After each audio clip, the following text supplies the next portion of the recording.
ভারত পাকিস্তান পাল্টাপাল্টি বিমান হামলা আর নিয়ন্ত্রণ রেখায় গোলাগুলির কারণে ঘর ছাড়তেও বাধ্য হয়েছেন অনেকে। 7 দশক ধরে চলা এমন যুদ্ধ আর সংঘাত বন্ধে সাধারণ মানুষ চান শান্তির জন্য আলোচনা।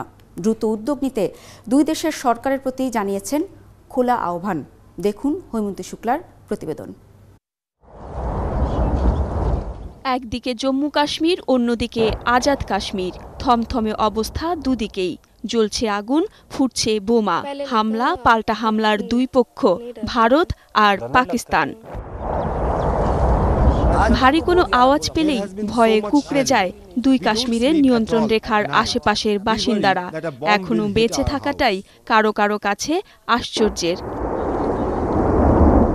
ভারতীয় সেনাদের গুলিতে পা হারিয়েছে আজাদ কাশ্মীরের 16 বছরের এই কিশোরী। অবশ্য কঠোর এই বাস্তবতায় অভ্যস্ত হয়ে গেছে এই কিশোরী। আগে ভয় লাগতো, এখন লাগে না। এখন সাহসী হয়ে গেছি। ভারত নিয়ন্ত্রিত জম্মু কাশ্মীর আর পাকিস্তান শাসিত আজাদ কাশ্মীর।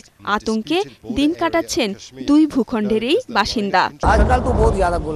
এখানে ভীষণ গোলাগুলি হয়, ভয়ে রাতে ঘুমাতে পারি না। সব সময় দুশ্চিন্তা, এই বুঝি ঘরে এসে বোমা পড়লো। মোদি আমাদের পেছনে লেগেছে, হামলায় মারা যাচ্ছে, আহত হচ্ছে অনেকে। সরকারও আমাদের জন্য কিছু করছে না, তাই ঘর ছেড়ে যাওয়া ছাড়া কি উপায়? আর যুদ্ধ নয়, 72 বছরের সংকট সমাধানে শান্তিপূর্ণ আলোচনা চান দুই কাশ্মীরের মানুষ। আমরা দোয়া করি সবাই নিরাপদে থাকুক, আল্লাহ সবাইকে রক্ষা করুন, হিন্দু কিংবা মুসলিম।